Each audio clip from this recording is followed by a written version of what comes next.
everyone, and welcome to the Horror Room. I'm Travis Bruce, and today we're doing another indie horror spotlight. Today I have with us, he's a director, and he has an amazing short streaming on his YouTube channel right now, and it's called Ball Out. I have with us the filmmaker and director, Derek Silver. Derek, welcome to the Horror Room. Thanks, Travis. Thanks for having me. It's a pleasure, man. So tell us a little bit about Ball Out. A lot of people pronounce it Baal. That's like correct how you pronounce the Canaan deity Baal, but I actually pronounce it bailout, like an economic bailout, bailing out the banks. That's kind of where I've had this idea kicking around in my head since like the 2008 bank bailouts and stuff like that. So, it has some economic themes of this millennial who's kind of, burdened by debt and is kind of looking for something more out of life, gets confronted with the Faustian bargain, where he has to trade his soul for fame and riches, and kind of meets at the crossroad with Baal or Baal. Now, without giving away anything, but by the way, everyone, please check this out and definitely subscribe to his channel, which is down in the description box. Without giving anything away, this has a shocking and a disturbing ending. Yes, it's definitely we flagged it as 18 plus on YouTube, and it's definitely for mature audiences only. So, yes, this movie definitely does have a lot of economic impact. But what gave you the idea for the story? Like I said, I've kind of had the idea loosely in my head since around 2008. When Congress was like coming together and they were like, oh, we got to do this bailout or it's going to be apocalypse. And it's like, it just felt like we were being held hostage here as the American populace. Like, okay, we have to, make this sacrifice to the banks, to these people who have made all these risky decisions, and they're just going to take all this taxpayer money. And if you dig into like what some of these people are doing in their spare time, it's come out a lot over the last number of years. Like all these people are, going to these weird sex ritual islands, and yes, they've they've done some questionable things. It's basically an eyes wide shut scenario here. So, to me, every time I started hearing bailout, I was like, these motherfuckers they're letting Baal out. They're summoning Moloch, they're summoning Kronos. Baal is kind of transformed throughout mythology. It's kind of filled that that duality. The Ashley character is kind of his Ashara counterpart of the kind of fertility, sex magic ritual that's kind of going on. And one of the things you actually brought up in the movie too, that I thought about, I was like, wait a minute, that actually does make sense. A lot of the most powerful people in this country believe in some kind of weird religion, whether it be Scientology, right, or something else. And I was like, wow, that actually does make a lot of sense. Because you rarely hear a lot of famous people talk about that they believe in Christianity. Even if they do, they don't talk about it. But the ones who do have a religious belief, they are quick to talk about it. Right. Yeah, especially in American politics, like you kind of have to fit this trope to be electable, right? So like all the consultants are around you, like most recently, like with Biden and his dog or whatever, like the dog keeps biting everybody or whatever. It's just like, well, maybe you don't really have enough time you got a lot of important things to do, right? As the president of the United States, like raising a dog is probably not something that fits into the top priority. Like, okay, when you leave office, maybe you can have a dog, but like, we've built this like cliche of like what, the position looks like. And okay, well, this is modern America. You need to have a dog so you can relate to the people or whatever. Yeah, same thing about Christianity. And it's just like, well, are these people actually devout Christians?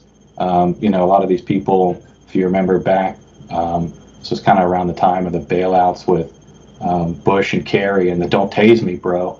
like the guy was standing up asking, like, well, hey, both of you guys are in Skull and Bones, right? Like, you're in this secret fraternal order. Like, where do your allegiances lie? You know, if you're sworn an oath to the Constitution and to, you know, American civil service, but you also have this, you know, fraternal order at Yale that you're not really willing to talk about, and you kind of just make light of it and joke about it, and you say, oh, it's so secret, I can't talk about it, ha ha ha, next question. It's just like, well, you know, where are your allegiances? You know, it's like you come out and you say you're Christian, and you know, you're just pandering to the populace, right? Like, if you're not willing to really divulge some of these things, some of these esoteric, you know, fraternal orders that you subscribe to, then, you know, maybe you're not being trustworthy. I agree. Now, I was actually having a conversation with someone, not on camera, but just in personal life Yeah. recently, and I was talking about, and I was talking about, you know, I've worked in corporate America, and but you also see it also too in Hollywood. You see it in all celebrities. You see it with the rich and famous. They're powerful. It's impossible to. I'm not saying it's possible. It's hard to be a good person and be powerful. It's hard to be a good person and be wealthy. In order to be wealthy, you have to step on people to get there. I mean, it's impossible. This is someone who's a business major. It's impossible to not do that. You have to, if you're a company or business, you have to put small mom and pop companies out of business in order to be rich. You just have to.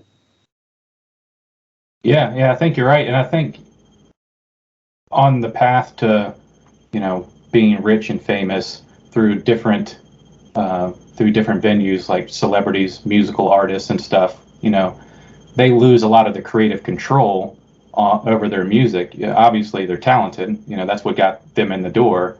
And then, you know, I believe a lot of them have kind of accepted this Faustian bargain willingly, or maybe unbeknownst to them. But you know, it's the devil's in the details. Where you look at a lot of their music videos, and you know, it looks pretty blatant, the symbolism. You know, maybe it not to, like, you know, pop audience, but if you kind of dissect it and you analyze it, like, well, why are they showing us these images? You know, what is it about, you know, covering one eye? And you know, you see every, you know, pop musician on the cover of every magazine doing the same positions, doing the same kind of esoteric hand symbols, and just once you start digging into it, it's just like, you know, the people that are putting these people into these positions are the ones really pulling the strings, and they're the ones really conveying the message, not the message within the music, you know. And Correct. most music, like, you can't even really find, pick a genre, you're not going to find it on Sirius XM. You know what I No. mean? There's no real punk music. It's all like Blink 182 stuff. There's no real indie hip hop. There's like Rock the Bells that has some, you know, decent 80s and 90s stuff. But, you know, there's tons of like conscious music out there that just, in broader perspective, conscious art, this, you know, talking a little above, you know, just pop songs and, you know, action films and stuff like that, that just will never really ever see the light of day because, you know, it's being subverted basically throughout the culture. And and like, you know, I grew up in the '80s, and it seems like each generation has this weird way of thinking, you know, and if you look at it, it's the media, it's the society. It's like right now we're in this weird. See, I'm gonna get myself in trouble for saying it, but we're in this weird equality stage Right. of society, which is, listen, I'm all for women and men equality on this and that, but like, Yeah. but men and women are not equal. I mean, it's never been that way. It's never. I mean, just genetically, biologically, Everybody has different strengths. exactly. And like, so we're in that stage, and we're also in this politically correct stage Right. where you can't say what you want to say, and you Right. can't believe in what your eyes and your ears are telling you. You have to believe in I'm what with the you 100%. masses. I kind of am on the line between Gen X and millennial, but I kind of choose to identify more with the Gen X. I feel like they had more cultural progressiveness that we've seen a kind of a regression. Like through the 90s, I felt like there were things you could see in prior generations that were being corrected by the new generations, and it's just like that's stupid the way you think about these things. And we've really become a melting pot. Everybody's getting along. Like I grew up skateboarding, like everybody was welcome in skateboard culture. I thought it fused well with hip hop culture, and I thought we were making a lot of progress as a society. But yeah, lately, like the last like decade or so, with all this like DEI stuff that's going on, and in corporate America, because I got a corporate day job that pays the bills. I can't just make films all day, unfortunately. Yeah. And you see it. It's pretty much it all happened at the same time. It wasn't an organic thing. It was something that happened through these big investment companies and stuff like BlackRock, and companies like that. Now there's one or two other of those big index fund companies that basically, multi-trillion-dollar companies that are invested in every large corporation, and then every large corporation has this kind of I call it a kind of a Marxist agenda. It's kind of breaking down people by class and by gender and by race, and it's just like, well, inherently this stuff is sexist, it's racist. Like at my day job, hopefully I'm not getting myself in trouble too, but I say this stuff at work. Not that I'm going around protesting at the office, but they'll have a book club, and it's like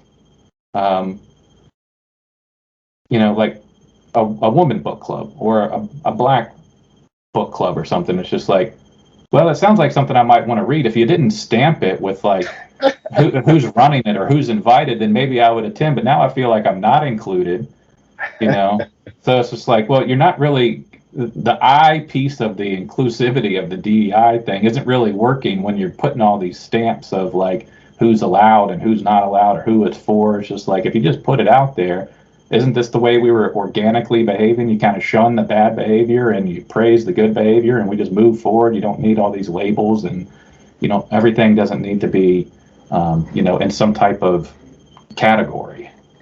I agree. I mean, listen, I am a firm believer on like women's rights and women's equalities. I'm a firm believer in LGBTQ and this and that. I'm listen, live your life the way you want to live it, and I'll respect you for the way you live your life. But at the same time, to force me to think away or do away or speak away, it's like I'm like, that's not the way the world works, But it kind of is now. Yeah, it is, and it's unfortunate because it feels regressive to me. I feel like we've already passed some of these talking points, and it just feels belittling, I think. Yeah, I mean, yeah, it's unfortunate. I think a lot of it's going to organically correct. From my perspective, when the BLM stuff started taking off, it kind of went overboard, and it's just like, I think it's been exposed at this point. Like the BLM as the organization wasn't really doing anything to benefit the people who were, it was taken advantage of. It was an absolute fucking scam. It was an absolute fucking scam. None of that money went back to any of those people who were, screwed over by the system or whatever. It went to financing all these people who moved into these rich white neighborhoods, and it's just like, yes, it's gone now, right? Nobody even talks about it anymore. And the fucked up thing about it, and the fucked up thing about it was all black women who were part of the scam. I mean, the black women were in charge of Black Lives Matter, and they were part of the fucking scam. And like, none of that money went to helping underprivileged black individuals or civil. It was just a fucking scam. But I feel like once you start getting into these big organizations and start building, you know, these big organizations, it becomes the meaning of the organization kind of gets pushed to the back burner, and it just becomes a big money thing at that point. Right, right, and I think that's the key. It's to the companies that have this like DEI initiative kind of forced down on them, or the ESG score that kind of rank, like the BlackRock will rank these companies by their ESG score. And I think, you know, the number one priority of these companies, for better or worse, is to generate profit for the shareholders. And by investing all this money into these, you know, new directors, the DEI directors, and all this stuff, you know, you're not generating any profit off of it. If you're not really, you know, if it's not generating a profit, if it's not benefiting the company, and it's kind of draining the company, especially like, you know, as the market is changing due to, you know, all kinds of different factors of inflation, you know, international conflict and supply chain and all these other things that are impacting the market over the last couple of years. It's going to have to self-correct, or these companies are just going to have to fall on their sword. Like, okay, well, we're going to keep investing in these malinvestments to our own detriment until, you know, we're just a corpse. Yeah. You know, or you're going to have to correct and say, okay, well, you know, this we tried it, it didn't really work for us.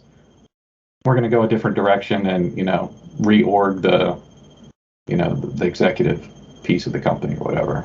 So I think some of that is already kind of happening. I think it'll be a quiet thing too, kind of like, you know, BLM kind of shrugging off into the shadows. It'll kind of be a thing that just doesn't happen anymore. Because like I see it at my company, like you see, you know, these initiatives, like I was talking about these book clubs, and it just gets like very low engagement. Like, you know, nobody's interested in it. Yeah. By the way, I joined a women's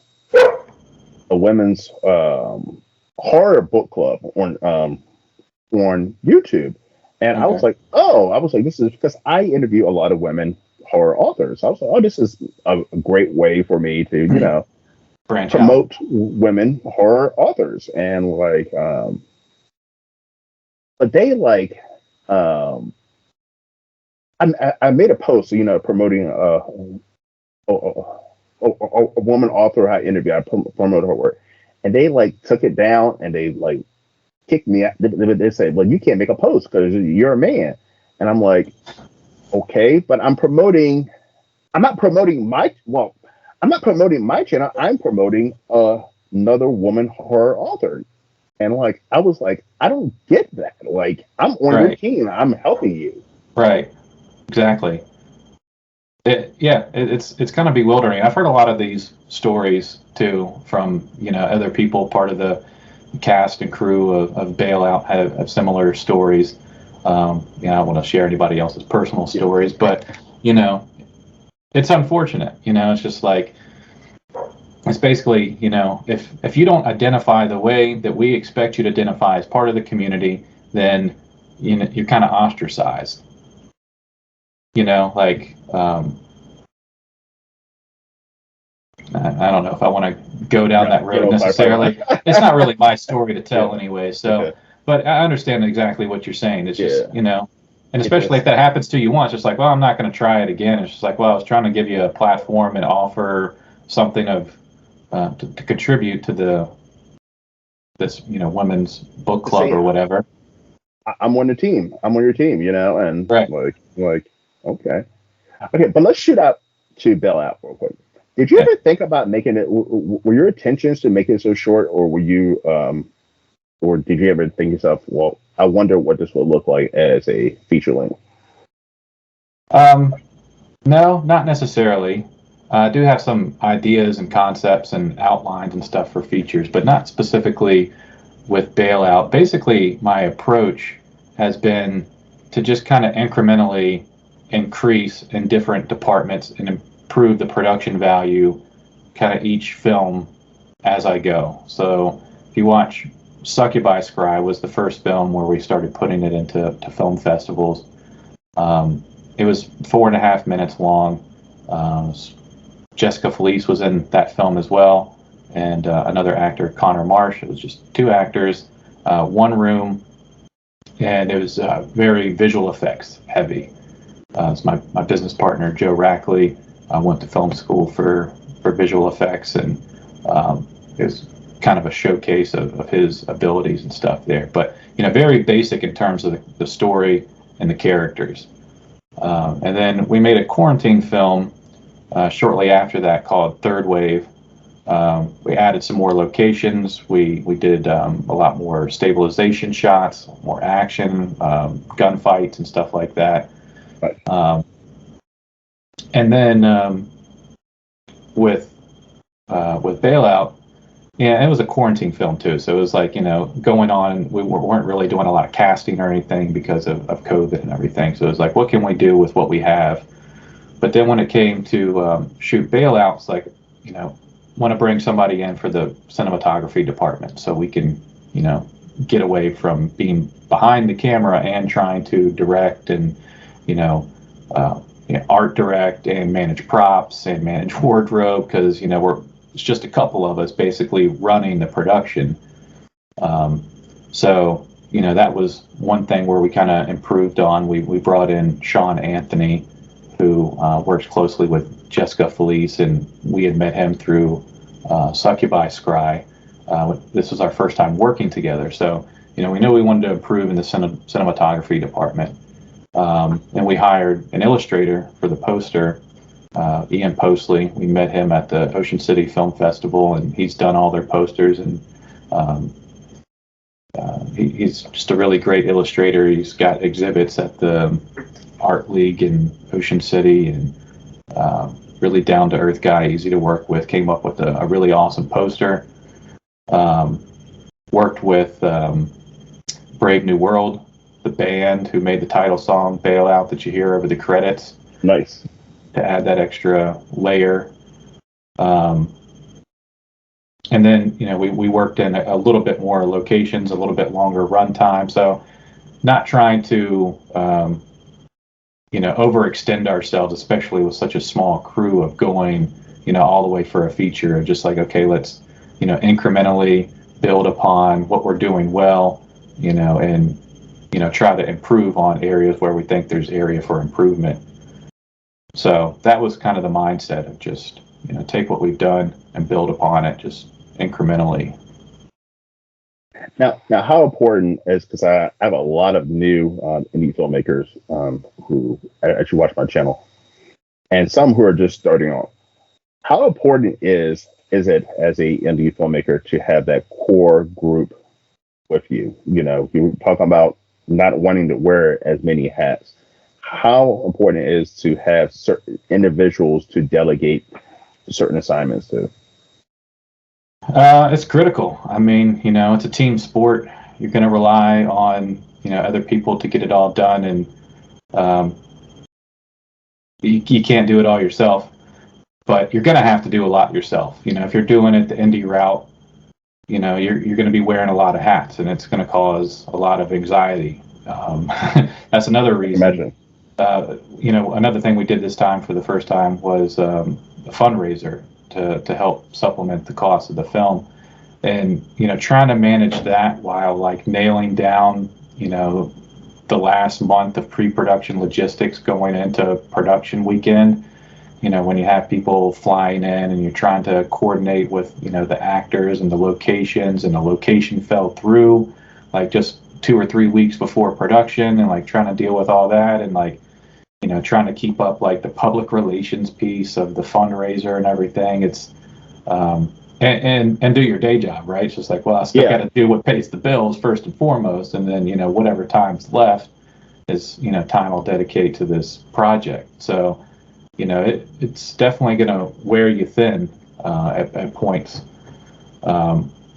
So it's something that you're going to have a passion for, and there's where there's a way, there's a will. If you don't have to do such a large production, I mean, you can make a film on your phone if that's it's really about reframing the the thought process into what do I have access to and what do I have the ability to achieve with, the assets I have in front of me. And then, kind of going through the writing process and the pre-production with that in mind. If you write this, grand story that's set in a castle or something, it's just like, wow, how are you going to pull this thing off, With it looking great as well. I mean, you could probably do a castle, but it might not look that great. Right. Yeah. Yeah, you're going to spend a lot of time, maybe that's your thing if you're like a really good 3D artist or something like that.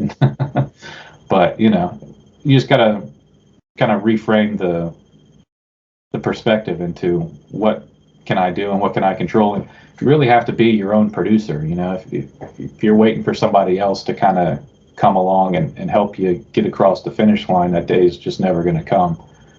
And there's going to have to be sacrifices made. You're going to have to make some tough decisions along the way. And, it's not easy when it's your pet project that, you tenderly love and you want to see it, foster into something great. But, like I said, it's a team sport, and you want to allow room for everybody to have a little bit of, their artistic flair on the project as well. At least I do.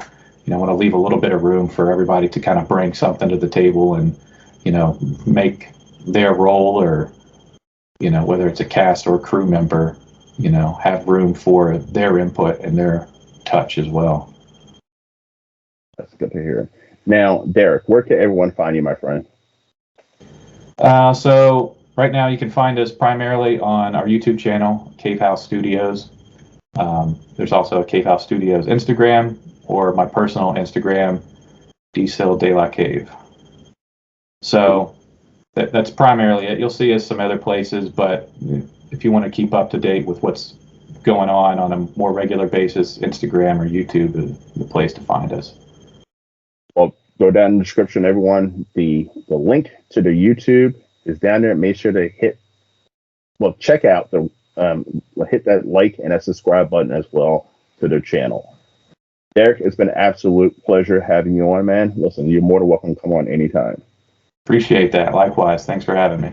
No problem. All right, everyone. Well, thank you for coming to the Horror Room. I'm Travis Bruce. I'll see you guys next time. Take care.